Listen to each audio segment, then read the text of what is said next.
अस्सलाम वालेकुम नाज़रीन, मैं हूं रिजवान जाफ़र। सवाल है पाकिस्तान का, और शायद इसीलिए सबसे बड़ा नारा पाकिस्तान तहरीक इंसाफ का एहतसाब का था कि जो लूटी हुई दौलत है वो मुल्क में वापस आएगी, करप्शन का ख़ात्मा होगा।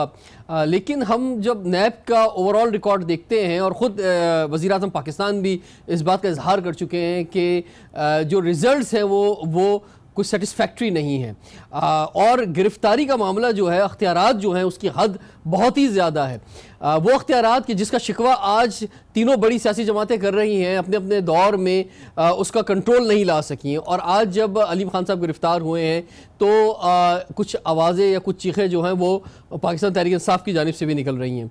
दूसरी जानिब गैस का बहरान मुल्क में शदीद है, तो इस पर भी हम बात करेंगे। और हमारे साथ अभी चंद लम्हों में वफाकी वज़ीर बराए पेट्रोलियम गुलाम सरवर खान साहब साथ होंगे, और स्टूडियो में ही हमारे साथ पाकिस्तान तहरीक इंसाफ के एक और रहनुमा मौजूद हैं, जनाब आफ्ताब जहांगीर साहब, MNA हैं। आपको सर वेलकम कहते हैं। और पाकिस्तान मुस्लिम लीग नवाज़ की नुमाइंदगी कर रहे हैं केल दास कोहिस्तानी साहब, सर आपको भी वेलकम कहते हैं। और पाकिस्तान पीपल्स पार्टी की नुमाइंदगी हमारे साथ करेंगे सूबाई वज़ीर जनाब नासिर हुसैन शाह साहब, चंद लम्हों में वो भी हमारे साथ होंगे। सबसे पहले आफ्ताब जहांगीर साहब आपसे हम आगाज़ करते, ये फरमाएँ कि ये जो एक खौफ की फ़िज़ा भी है, यानी मार्केट में जो पैसा गर्दिश करना चाहिए, आप देखें महंगाई अपनी जगह पर है, डॉलर का जो सूरत हाल है, दवाइयों की कीमतें हैं, इसके अलावा ओवरऑल महंगाई जो है। लेकिन जब बिज़नेस कम्युनिटी हो, चाहे सरकार का पैसा हो, चाहे ब्लैक का पैसा हो जो पाकिस्तान में घूमता था, वो घूम नहीं रहा कहीं मार्केट के अंदर, के लोगों को कुछ हालात कुछ बेहतर हो। बिस्मिल्लाहिर्रहमानिर्रहीम, बहुत शुक्रिया। आज पहली दफ़ा आपके साथ स्टूडियो में प्रोग्राम करने का मौका मिला मुझे।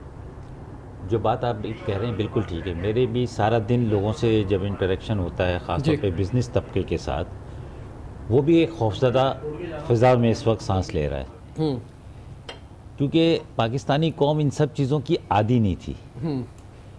वो तो एक फ्री हैंड चल रहा था सिस्टम, जो जिसका दिल चाहता। आदि की क्या बात है? अभी आपने देखा है नैब ने जो गिरफ्तारियां ली हैं, नैब ने जो गिरफ्तारियां, तो सियासी गिरफ्तारियां हैं, एक बिजनेस कम्युनिटी की गिरफ्तारियां हैं। मतलब लोग 3 साल 4 साल से अंदर हैं। आपके अगर केस इतना स्ट्रॉन्ग था या आपके रेफरेंसेस इतने स्ट्रॉन्ग थे, तो या तो फैसला आ जाना चाहिए था, या उन्हें प्ले बार्गेनिंग या जो भी किसी तरह करके उन्हें रुखसत करते। मेरा कहना यह है कि पहली बात तो ये कि ये समझ लें कि ये हमने अंदर नहीं किए।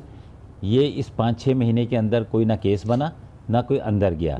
अगर फॉर एग्जांपल आप अलीम खान की बात करते हैं, तो अलीम खान भी जो है हमारे दौर का नहीं, उसके ऊपर कोई केस बना या उसके ऊपर कोई इंक्वायरी नहीं हो रही थी जो नैब। तो इसलिए आज मैं आपको शायद पता हो कि खान साहब को तो पता भी नहीं था कि अलीम खान गिरफ्तार हुआ है।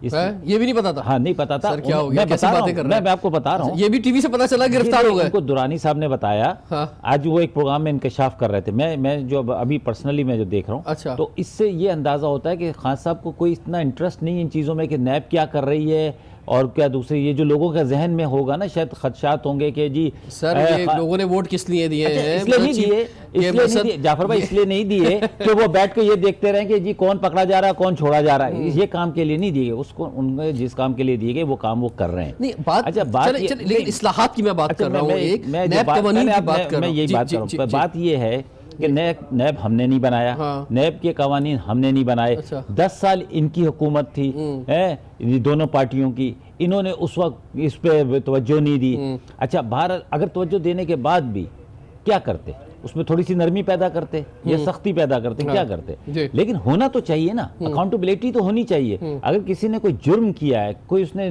कौम का पैसा लूटा है, उसने किसी के साथ नुकसान पहुंचाया है, तो उसका हिसाब तो होना चाहिए। एक आम सब्जी चोर का तो हो जाता है, चप्पल चोर का तो हो जाता है, अरबों रुपए की चोरी करने वाले शख्स का उनका भी नहीं हो रहा, किसी का हो रहा है। सभी अंदर बैठे हुए सर, वो अंदर बंद हो गए। 1500 रुपए की चोरी करने वाला जो है चीज की, वो 5-5 साल से जेल के अंदर बैठा हुआ है। बिल्कुल 27 साल बाद यहाँ पे अरबों रुपए की चोरी करने वाला जमानत पे फिर रहा है जी। तो ये दो केंद्र साहब, बात ये है कि ये जो डील की बातें भी हो रही थी, बहुत ज़्यादा डील की बातें हो रही थी, और अब जो है उसकी थोड़ी सी रिजेक्शन हुई है। लेकिन माजी में देखा गया है कि ये अचानक होता है जो भी डील के मामलात होते हैं। तो अगर या तो मसलन इस आप समझते हैं कि ये मंतकी अंजाम तक नवाज शरीफ साहब का या शरीफ बरादरान का या शरीफ फैमिली का जो मामला है वो पहुँचना चाहिए, या तो वो बरी हो, ठीक है, या उन्हें सज़ा हो, ठीक है, और अगर उन पे सजा होती है, उन पे इल्ज़ाम साबित हो जाता है कि उन्होंने ये करप्शन की है, जो कि उनकी जो मनी ट्रेल है वो साबित नहीं हो पा रही है कि जो भी है, तो फिर जो है वो कौम का पैसा वापस करें। देखो, पहली बात मैं आपके प्रोग्राम के तवज्जुह से जो आज हमारे सेनेटर कामरान माइकल साहब जो पाकिस्तान मुस्लिम लीग नून के सीनियर रहनुमा है और हमारे मिनारिटी विंग के मरकजी जनरल सेक्रेटरी है, उसको गिरफ्तार किया गया है। मुझे इत्तला मिली है, मैं जब आपके प्रोग्राम के लिए आ रहा हूं। बिल्कुल ठीक है, और इख्तियारात से का तजावुज़ किया, इस बुनियाद पे उन्हें जो है गिरफ्तार किया गया। सख्त लफ्जों में मजम्मत करता हूं। जिस तरह हमने शहबाज शरीफ साहब की गिरफ्तारी पे मुखालफत की थी, जिस तरह इनका तरीक़ेकार है नेब का, और जिस तरह जब इनके जो जिसको ये हीरो पेश कर रहे हैं कि अलीम खान नहीं, मैंने की है, उसके तरीक़ेकार पे भी हमें तहफ़्फ़ुज़ात है, खदशात है, मगर पीटीआई उसको हीरो करके पेश कर रही है, तो किसी को नहीं पेश कर रहे हैं। दूसरी बात देखें, जो मेरे आफ्ताब जहांगीर साहब बड़े अच्छे हमारे कुलीग MNA हैं, ऑनरेबल MNA है, इन्होंने कहा कि हमें इमरान खान साहब को पता ही नहीं है। इमरान खान साहब को ये सही कहते हैं, कुछ भी इस मुल्क के लिए का कुछ पता नहीं होता है, ये नहीं पता। हाँ, तो उसको ये नहीं पता कि चोर क्या वो चोर है। अगर कोई हमारा अगर शहबाज शरीफ गिरफ्तार होता है, इमरान खान साहब का ट्वीट आता है कि डाकुओं को नहीं छोड़ूंगा, मतलब डाकू पकड़ा गया, अगर उनका अपना बंदा पकड़ा गया तो वो कलमात, वो जो इरशाद है उसके लिए भी रखते हैं कि ये बड़ा डाकू लाहौर का अलीम खान गिरफ्तार हुआ, उसको हीरो करके पेश कर रहे हैं। अच्छा, ये हीरो और जीरो का जो फर्क है ना, मैं वजह बता दूं क्या है। वो इनके हाथ में नहीं है। हीरो और जीरो अवाम करेगी। मैं अच्छा वजह बता दूं ये क्यों हीरो और जीरो हो रहा है। मैं केल साहब एक मिनट से बताएं वजह क्या है कि एक शहबाज शरीफ साहब, नवाज शरीफ साहब अंदर जाते हैं, शहबाज शरीफ साहब की बात करें, उसके बाद भी वो पीसी के चेयरमैन बनना चाहते हैं और बन गए जनाब। दूसरी जानिब अलीम खान जब अंदर जाते हैं तो जाते ही वो रिजाइन कर देते हैं अपने डेजिग्नेशन से, अपनी वजारत से, तो इस बुनियाद पर वो हीरो बन गए। अगर आपको जवाब देता हूं, बड़ी दिलचस्प बात है। मैं आपको जवाब देता हूं, इस्तीफा दे दे, आप इस्तीफा दे दे, मौका न करें। देखें, पहली बात तो इसको पता था कि मैं गिरफ्तार होने जा रहा हूं, हंसमुख के होके अंदर गया है और जेब में अपनी रिजाइन भी लेके गया था, ठीक है ना। ये वाहिद था जिसको पता था कि मैं हमारी गिरफ्तारी 4 घंटे के बाद शो होती है। जैसे ही खबर इसकी गिरफ्तारी की चलती है, वैसे ही गिरफ्तारी इसकी रिजाइन की चलती है। दूसरी बात यह है कि मैंने यही कहा कि जब हमारी गिरफ्तारी होती है, जिसपे अच्छा ये आफ्ताब भाई कह रहे हैं कि हमें पता ही नहीं है, प्राइम मिनिस्टर को वाकई कुछ पता नहीं है, मगर आज फवाद चौधरी की प्रेस कॉन्फ्रेंस देखे, जो उन्होंने इल्जामात हमारी क़यादत पे लगाए, जो अरबों रुपए के झूठे इल्जामात, आज से नहीं, ये इमरान खान साहब ने लगाए, शहबाज शरीफ साहब ने उसको हरजाने का नोटिस दिया, आज तक जवाब नहीं दिया। अच्छा, NRO कहा, इमरान खान साहब ने कहा, शहबाज शरीफ ने फ्लोर पे कहा कि बताओ किसने NRO मांगा है, कौन दे रहा है, वो भी आज तक इन्होंने नहीं बताया। तीसरी बात, आपने डील की अगर नवाज शरीफ साहब डील करते, अगर नवाज शरीफ साहब डील, आप देखो माजी के नवाज शरीफ के और आज के नवाज शरीफ में फर्क है। पहले डील कर ली थी, अब नहीं करेंगे। मैं आपको बता रहा हूं, मैं 10 साल की डील की थी, क्या पहले भी डील नहीं की थी, आज भी डील नहीं हो रही है। अगर नवाज शरीफ साहब को डील करनी होती, 10 साल वजीर आजम हाउस से कोई नहीं इसको निकालता। नबी पे बैठ के झूठ बोलते रहे, अल्लाह के घर में बैठ के झूठ बोलते रहे कि मैंने कोई डील नहीं की। भाई आप मेरी बात सुने, नहीं आपकी तो बहुत ज्यादा बात हो गई है। लंदन से वापस नहीं आते, वो अपनी बेटी को लेकर नहीं जाते, जैसे इनको नहीं पता था कि मिनॉरिटी का लीडर पकड़ा गया। फिरौनियत है इनकी हुकूमत की, पीटीआई की इतनी फिरौनियत है कि वो शख्स बीमार है और इनके बयानात, इनके झूठे इल्जामात की वजह से वो आज ये इंसान दुश्मन है। रिजवान भाई इंसान दुश्मन है, ये मुशर्रफ की बात है। अच्छा, इसमें एक चीज और बहुत दिलचस्प है, आफ्ताब आपकी तरफ में आता हूँ, लेकिन एक बात मैं कहता जाऊँ, ये कौम भी और शायद मीडिया भी तंग आ गया है कि एक के इल्जाम दूसरी की तरफ, दूसरे के इल्जाम जो है तीसरे की तरफ, यानी इल्जामात का गेम हो रहा है। हम आपको बोले जनाब ये तो कोई इल्जाम की बात नहीं करता, मैं तो चारों तरफ ये हो रहा है भाई, अब कुछ साबित होना चाहिए, आप देखो ना, रिजल्ट सामने आना चाहिए। हुकूमत का काम अगर नहीं है नेब का, तो क्यों फवाद चौधरी इल्जाम लगा रहे, क्यों इमरान खान वजीर जवाब लगा रहे हैं? आप बताएं। आप इतने परेशान लग रहे हैं, मुझे लगता है इनको भी कोई खौफ है।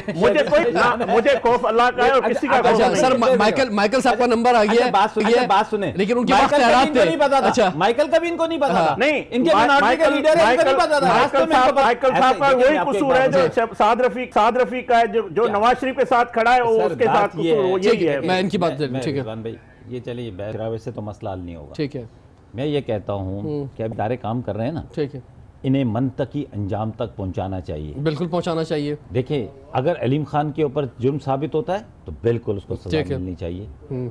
इसी तरह नवाज शरीफ पर, शहबाज शरीफ पर, माइकल के ऊपर, जिसके ऊपर भी, साद रफीक के ऊपर अगर नहीं है तो बाइज्जत बरी होंगे। बिल्कुल ठीक है। अच्छा, लेकिन एक बात है, असूल की बात, मैं एक असूल की बात कर रहा हूँ कि आप हमसे तो मुतालबा फौरन कर देते थे कि जी आजम सवाती का रिजाइन क्यों नहीं हुआ अभी तक, है अलीम खान का रिजाइन हो गया। लेकिन अगर हम ये एक मुतालबा कर रहे हैं कि शहबाज शरीफ साहब जो रिजाइन करें पब्लिक अकाउंट्स कमेटी, वो कहते हैं कि नहीं जी ये गलत है। फिर मजे की बात, इसमें एक और मजे की बात ये कि वो बात ये कि वो आपका भी यू टर्न लगता है ना, पहले उसी कैबिनेट ने बनाया था, फिर उसी कैबिनेट में फैसला हो रहा है कि उनसे रिजाइन ले लो। नहीं, उसे कैबिनेट से एक चीज बताऊं कि ये बनाया क्यों गया। पहली बात तो ये रिजवान भाई समझने की बात है कि ये स्पीकर का सवाबदीद था, कोई आईनी पाबंदी नहीं थी हमारे पास, लेकिन क्योंकि आगे सिस्टम नहीं चल पा रहा था, क्योंकि ये नाम नहीं देने के लिए तैयार थे, ये बाइकाट पे उतले हुए थे कि ये हम किसी का स्टैंडिंग कमेटीज के लिए नाम नहीं देंगे, तो आखिर पर ये फैसला हुआ कि क्योंकि सिस्टम को चलाना है, बिल्कुल ठीक है, तो उसमें इनको बिठाएगा। ये इनका अखलाकी फर्ज था कि ये कहते कि नहीं जी मैं नहीं बैठता। जब मैं बरी आप दोनों शख्सियात मुख्तलिफ स्टैंडिंग कमेटीज में हैं, मैं देख रहा था कौमी असेंबली की, जब वो ब्रेक लेने जा रहा हूँ तो ब्रेक ले लेते। और आप बारकबाद वो जो 3-3-4-4 कमेटीज में आप दोनों मौजूद हैं, और भी बहुत सारे लोग हैं, बहुत सारे लोग नहीं भी हैं, शिकवा भी कर रहे हैं इस वक्त कि हमें क्यों नहीं लिया। ब्रेक के बाद कुछ और मेहमान भी हमारे साथ होंगे, कंटिन्यू करते हैं सवाल है पाकिस्तान का।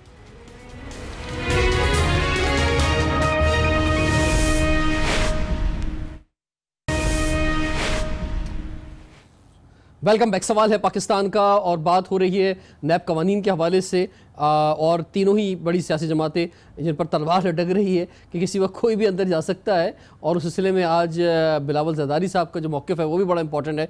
लेकिन उसके साथ साथ गैस की जो किल्लत ख़ासतौर पर सिंध में और कराची में देखने में आ रही है, इस पर भी हम बात करना चाहेंगे। हमारे साथ मौजूद हैं वफाकी वज़ीर बराए पेट्रोलियम गुलाम सरवर साहब। गुलाम सरवर साहब अस्सलाम वालेकुम जी।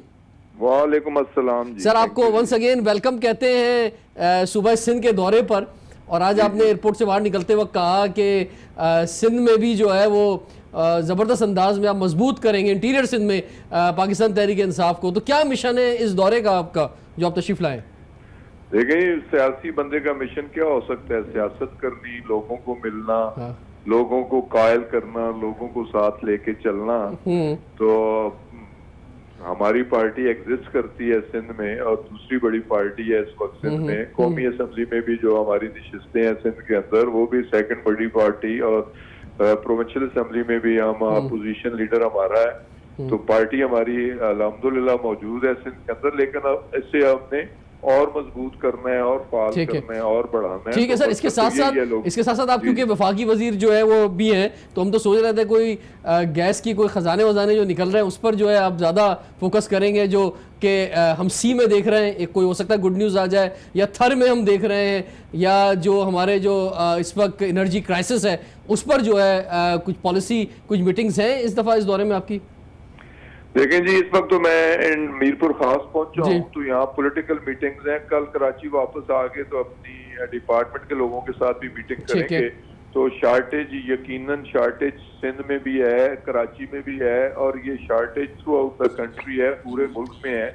और इस शार्टेज की एक सबसे बड़ी वजह कि इस बार सर्दियों में सर्दी भी ज्यादा पड़ रही है, बारिशें ज्यादा हो रही हैं, नॉर्थ में बर्फें बहुत ज्यादा पड़ रही हैं, और डिमांड एंड सप्लाई का इशू है। डिमांड बहुत ज्यादा बढ़ गई है, प्रोडक्शन वो नहीं है जो हमारी डिमांड है। ठीक है, तो इस वजह से ये क्राइसिस है। तो लेकिन इंशाल्लाह ताला जल्दी हम इस क्राइसिस को कंट्रोल कर लेंगे। और जैसे आपने खुद कहा कि पाकिस्तान की तारीख में एक बहुत बड़ी ड्रिलिंग शुरू हो चुकी है, जो कि एक्सन मोबिल और ENI, दो वर्ल्ड नोन कंपनीज कर रही हैं। कराची कोस्ट से वो 240 किलोमीटर के डिस्टेंस पे उन्होंने अपने ऑपरेशन शुरू कर दी हैं। तो मेरी इंशाल्लाह ताला नेक्स्ट वीक में विजिट भी है कि मैंने उसे ड्रिल को, साइट को भी मैंने विजिट करना है, और उसका प्रोग्रेस भी मैंने चेक करनी है। जो ड्रिलिंग हो रही है, तो इंशाल्लाह अच्छी खबरों की उम्मीद रखें। जी बिल्कुल, अच्छी खबरों की जी हम भी चाहेंगे कि हमारे प्रोग्राम के जरिए अच्छी खबरें जाए, हम भी आपके साथ विजिट करना चाहेंगे उन जगहों का। लेकिन आपको भी विजिट जी लेकिन सुबह सिंध गवर्नमेंट ने जो आपको और PTI की गवर्नमेंट को बड़े आड़े हाथों लिया है पिछले 2 दिनों के अंदर, कि वो सूबा जो कि 70-80% गैस प्रोड्यूस करता है पूरे मुल्क के लिए, और जिसका उस हिसाब से कंजप्शन भी नहीं है, या कराची में सर्दी के बावजूद किसी घर में हीटर नहीं मिलेगा सर आपको, तो ये ये नाइंसाफी हो रही है कराची के साथ कि जो शेयर यहाँ मिलना चाहिए गैस का वो जो है वफाकी हुकूमत नहीं दे रही है। सिंध है और जैसे मैंने कहा कि ये सिर्फ प्रॉब्लम कराची के अंदर नहीं है, सिर्फ सिंध के अंदर नहीं है, ये पूरे पाकिस्तान के अंदर है। ये प्रॉब्लम नहीं, मैं तो आपसे सवाल कर रहा हूँ सिंध गवर्नमेंट का, सिंध गवर्नमेंट का जो मौक़िफ़ है वो सवाल कर रहा हूँ। के अंदर सिंध गवर्नमेंट को और परेशानी है कि सिंध गवर्नमेंट के बड़े बड़े लीडर जेल जा रहे हैं, उन्हें हिसाब देना होगा। यौम हिसाब उनका आ चुके हैं। असल उनका जो शोर होगा वो तो ये है कि जेल जाने से किसी तरह बच जाए। अब कभी वो सिंध के हकूक की बात करते हैं, कभी सिंध की गैस की बात करते हैं।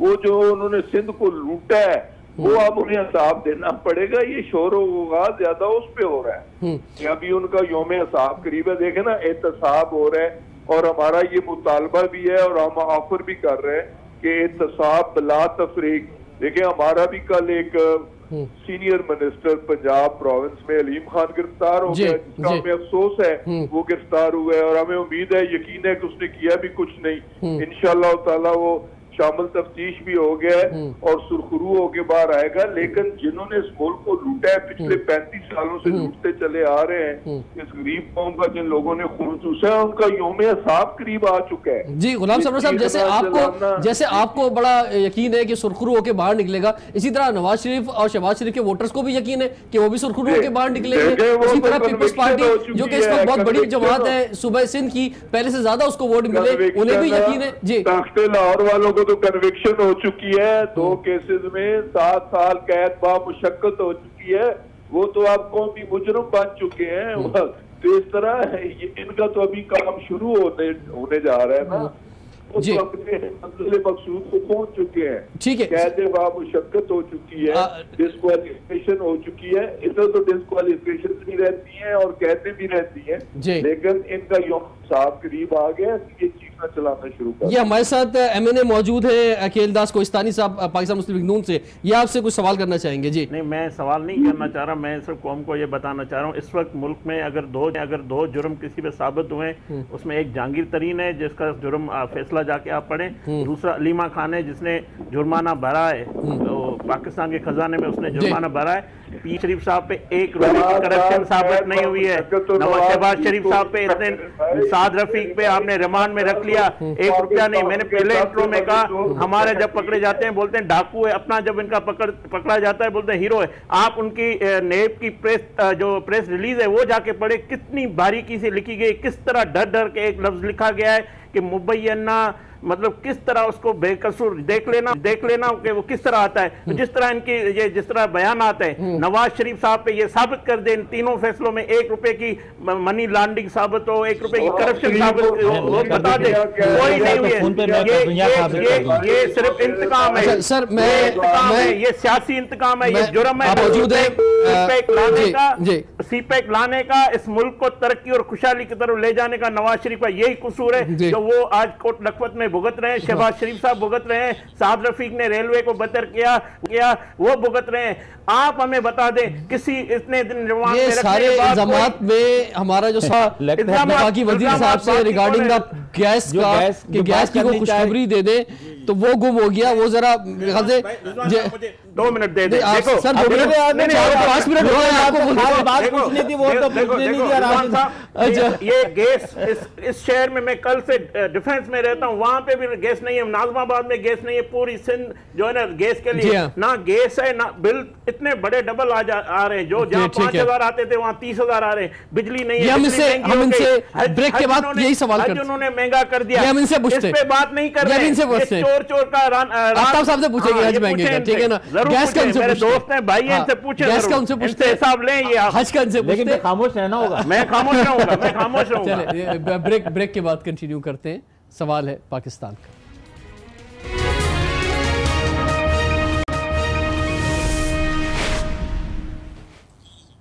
Welcome back. सवाल है पाकिस्तान का और हमारे साथ पाकिस्तान तहरीक इंसाफ और मुस्लिम लीग नून के रहनुमा मौजूद हैं।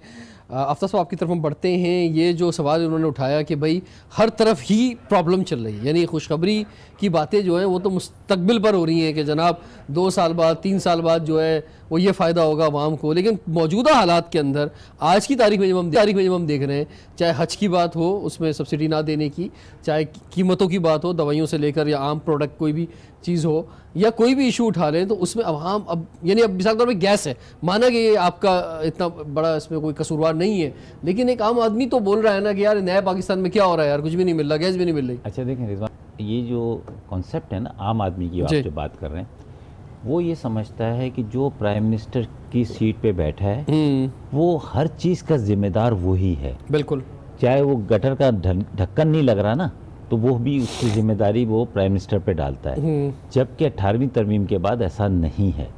अच्छा, जैसे हम तो सूबे सिंध में बैठे हैं, कराची को रिप्रेजेंट करते हैं, सिंध को रिप्रेजेंट करते हैं तो पाकिस्तानी, लेकिन जब यहाँ पर भी लोगों से हम मुलाकात करते हैं तो वो कहते हैं कि जी हमारे पर ढक्कन नहीं है, हमारे सीवेज का निज़ाम ख़राब है, हमारा स्कूल का निज़ाम ख़राब है, हमारा पानी का निज़ाम ख़राब है। तो वो क्योंकि उम्मीदें उनकी प्राइम मिनिस्टर के साथ है, अब उनको समझाना बड़ा मुश्किल हो जाता है। वो कहते हैं हमें इससे कोई लेना देना नहीं है कि जी 18वीं तरमीम क्या है। यानी आप जब कराची और सिंध की बात कर रहे हैं, तो ये पुराना पाकिस्तानी है, ये पुराना पाकिस्तान है, ये पुराना पाकिस्तान है, इसमें कोई ठीक है ना। पंजाब में नया पाकिस्तान जा रहा है, गुजदार साहब की सरबराही में, केपीके में अच्छा 6 साल चल रहा है नया पाकिस्तान को है। देखिए मैं आपको एक बात बताऊं, इसलिए पर जो है वहां पर जवाबदेह है तहरीक इंसाफ। मैं तहरीक इंसाफ को रिप्रेजेंट करता हूँ ना, मैं तहरीक इंसाफ, वहां पर जवाबदेह है कि 5-6 महीने में आपने क्या तब्दीली लाई वहाँ के लोग, लेकिन यहाँ पर तो मैं तो मेरा सवाल भी पूरे पाकिस्तान के हवाले से ही था। उसकी बात ये दूसरी बात, हर जगह एक ही वो जो मुर्गी अंडों की बात करते थे, हर जगह एक ही कीमत तकरीबन चल रही है। नहीं देखिए, मैं आपको एक चीज बताऊँ, हम मस्त हैं, लेकिन मैं आपको टू बी ऑनेस्ट, सुबह से शाम तक मजाक ही हो रहा है, इस तरह के बयान आ रहे हैं। रिजवान भाई आप देखिए, मैं आपको एक टू बी ऑनेस्ट बताऊँ, मैंने बहुत सफर किया दुनिया के अंदर, मैंने देखा कि लोग किस तरह अपनी जिंदगियों को अच्छा करते हैं। हमारे यहाँ वो टीचिंग नहीं है, मुर्गी अंडा कोई मामूली बात नहीं है। नहीं मैं अच्छा एक वो उस तरफ ना चले जाए। मैं इसलिए बता रहा हूँ, कीमत की बात कर रहा हूँ, मैं उसकी बात बता रहा हूँ। लोग जो है जिस तरह यहाँ की सूरत हाल है कि लोग मजदूरी भी नहीं मिल रही उनको, और गांव छोड़कर आते हैं, शहर में आते हैं, लेकिन अगर वो अपने इलाकों में रहे, एग्रीकल्चर को है और इसे जो दूसरी चीज़ें उनके ऊपर तवज्जो दें, तो बेहतर ज़िंदगी उनकी भी होगी और पाकिस्तान के लिए भी बेहतर होगी। लेकिन वो इस तरफ नहीं जा रहे, वो सब चीज़ें छोड़ते जा रहे हैं और शहर में आके रात को बेलचा उठाकर भीख मांगने के लिए तैयार हैं वो। लेकिन अपने गांव में रहकर, अपने इलाके में रहकर वो मेहनत मजदूरी करने के लिए वहाँ पर पैदावार, हर शख्स चाहता है आगे बढ़ना सर, नहीं लेकिन अपॉर्चुनिटी की तरफ। अगर आप जो फैसिलिटीज बड़े शहरों में मौजूद है, अगर वही हर गाँव देहात में मिल जाएगी, तो लोग क्यों फिर हिजरत करेंगे? ना करें, नहीं करेंगे। मजे की बात है कि हमारे जो लीडर हजरात है वो बड़े जिम्मेदार हैं, वो उनसे पूछते तो अलग बात है कि जागीरदाराना वडेराना निजाम मुल्क में मौजूद है, उन्होंने अपने इलाकों को तरक्की नहीं दी, वहाँ पे तालीम नहीं है, सेहत नहीं है, रोजगार के मौके नहीं है, तो लोग क्या करेंगे अपने मुस्तकबिल के लिए? किसकी जिम्मेदारी थी? बिल्कुल जो 70 साल से जिन लोगों की जिम्मेदारी थी कि नहीं थी? जिम्मेदारी थी, लेकिन अब तो नए पाकिस्तान की तरफ लोग सोचे ना, नए पाकिस्तान में आप तो मिचोर बच्चा मांग रहे, समझे ना, कि बात यह है कि 5 साल जब होंगे ना, तो जब हम आवाम के पास जाएंगे तो फिर हम बताएंगे आवाम को कि हमने क्या दिया, क्या लिया। इन्होंने जैसा पाकिस्तान आपको दिया है उससे करोड़ दर्जा बेहतर पाकिस्तान देंगे। मैं आपके प्रोग्राम के जरिए पूरी पाकिस्तान कह रहा हूँ, अगर मैं नहीं दे सका 5 साल इंतजार बिल्कुल करना पड़ेगा इंतजार। असूल है कि आपने 5 साल के लिए मुंतखब किया है, 5 साल के बाद जो है आवाम को जवाब दे। ये कोई तरीका नहीं है, आपकी जिंदगी बेहतर जो आप इनको 5 साल डाकुओं को, चोरों को तो आप 70 साल दो, और एक जो लीडर है, लोग जिंदार लीडर 5 साल तक लोग जिंदा बचेंगे, उसके लिए 6 में जिंदा बचेंगे। जब जितने बच जाएंगे उतने खुशहाल हो जाएंगे। जितने पाकिस्तानी कौम, तो वो बहादुर कौम है, वो तो बड़ी बड़ी मुश्किलात से निकली और इंशाअल्लाह ताला इस मुश्किल से कुर्बानी देते रहे पाकिस्तानी कौम से। तो अब कुर्बानी नहीं है, ये थोड़ा सा वक्त है। अच्छा, थोड़ा सा वक्त है, इंशाअल्लाह ताला उसके बाद राहत ही राहत है। जनाबे वाला देखें, जिस तरह ये मेरे भाई जो भरी हो रहे हैं इन सारे के 5 साल का मैंडेट लेकर, बात यह है कि देखो हम ये नहीं कहते कि 5 महीने में या 6 महीने में ये सारी चीज़ें डिलीवर कर देंगे, मगर आप देखें ये पहली हुकूमत है 70 सालों में, ये पहली हुकूमत आई है जिसकी डायरेक्शन ही नहीं है, जिसका कोई सर रोजाना कुछ ना कुछ इफ्तिताह हो रहा है। नहीं, इफ्तिताह हो रहा है, हमारे जो मंसूबे हैं वो भी इन्होंने रोक दिए हैं। मोटरवे रोका हुआ, ठीक है ना। दूसरी बात पूरे करते ना, कोई डायरेक्शन नहीं है। एक तरफ इल्जाम लगाती है नून लीग के हमारे ही मंसूबे उन पर इफ्तिताह कर रहे हैं रोजाना, दूसरी तरफ आप बात कह रहे हैं कि उन्होंने मंसूबे रोक दिए, काफी रोके हुए, नए रोके हुए हैं, रोके हुए। मैं आपको बताऊं मेरे पास अच्छा, शहबाज शरीफ को हीरो आप चाहते हैं बने, जैसे अलीम खान की नजर में हीरो बन गए। शहबाज शरीफ रिजाइन देके शहबाज शरीफ साहब कहें कि जब तक मैं क्लियर नहीं हो जाऊंगा, मुझे अपने इदारों पर एतमाद है, जब तक मैं क्लियर नहीं हो जाऊंगा मैं पीएससी की चेयरमैनशिप नहीं कबूल करूंगा, मैं इसे रिजाइन करता हूं। पहली बात मैं आपको बता दूं, नवाज शरीफ साहब हीरो हैं इस मुल्क के, इस मुल्क के सच्चे लीडर हैं, इस मुल्क के मेहमान हैं, इस मुल्क के मौसम हैं। मेरी बात सुनिए, उसने अपने काम से, उसने से वो हीरो बन चुके हैं। शहबाज शरीफ ने इस पंजाब की खिदमत करके वो हीरो बन चुके हैं। जिस तरह आज ये बोजदार साहब जाके बताता है मैं शहबाज शरीफ हूं, मैं शहबाज शरीफ, मतलब क्यों कह रहा है? इसलिए कह रहा है कि पंजाब का बच्चा बच्चा, पाकिस्तान का बच्चा बच्चा जानता है शहबाज शरीफ ही खादिम आला है, इसने सूबे को बनाया है। देखो, मैं कल टीवी पे कह रहा था, मैंने कहा पंजाब का बंदा था, मैंने कहा आप कराची में रहते, आप बदीन में रहते तो आपको एहसास होता कि शहबाज शरीफ ने कितना काम किया है। गवर्नमेंट से मैं नहीं हूँ मुतमईन, मैं नहीं हूँ गवर्नेंस के, मैं डाकू की बात नहीं करूंगा। गवर्नेंस पे मुझे तहफुजात हैं, मैं डाकू किसी को नहीं कहूंगा। डाकू का कहना तुम कहते थे नहीं, मैंने फाड़ के निकाल के लाऊंगा, दूसरी बात ये कह रहे हैं कि शहबाज शरीफ इस्तीफा दे दें।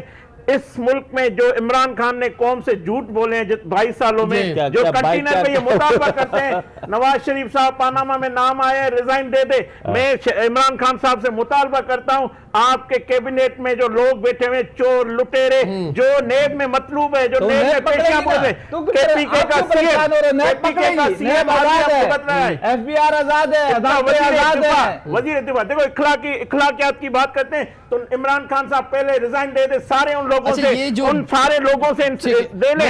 शहबाज शरीफ से जो बैलेंसिंग की बात हो रही है जनाब कि ये जो अलीम खान साहब को पकड़ा है, ये बुनियादी तौर पे बैलेंस करने की कोशिश की गई है कि सिर्फ एक ही तरफ की बात हो रही थी और अपोजिशन यही कह रही थी कि यार इनके दरमियान भी तो चोर डाकू बैठे हैं, शराब उन्हें चोर डाकू कह रहे थे, उनको भी तो पकड़ो। तो ये इधर से चले, इधर से भी कुछ आगाज हुआ, क्योंकि देखिए इसके अलावा जो आप मिसालें देते हैं ना, उसमें किसी को गिरफ्तार नहीं किया था। बैलेंसिंग नहीं कर रहे, कोई बैलेंसिंग नहीं कर रहे। देखिए फिर आपसे ये बात कर रहा हूँ कि इदारे काम कर रहे हैं, ठीक है, जो भी आएगा, आफ्ताब जहांगीर हो या मेरे दोस्त हो, कोई भी हो। ये जो सवाल उठ रहा है नैब के हवाले से, ठीक है, ये बात आपने पहले भी कर दी है। नैब के हवाले से सवाल जो उठ रहा है कि कन्विक्शन रेट जो है वो 7 to 8%, यानी कि बहुत ही कम है। आपकी अदालतें भरी हुई हैं, सिर्फ तारीख पे तारीखें मिल रही हैं, केस भी सुने नहीं जा रहे हैं, जजेस की तादाद कम है, नैब कोर्ट्स की तादाद कम है। उसके बाद आप जेल में चले जाएं, वहाँ पे 4 साल 5 साल से लोग मौजूद हैं। ये रिजवान भाई, ये सारी बात ये है कि जब आप यूसुफ रजा गिलानी को रोक सकते हैं एयरपोर्ट के ऊपर, कोई मुल्क से नहीं जाएगा। ये सारे नाम जितने भी हैं ये कहाँ छोड़ के जाएंगे मुल्क के अंदर? ये सब ने यहीं से कमाया है, सब जो भी है।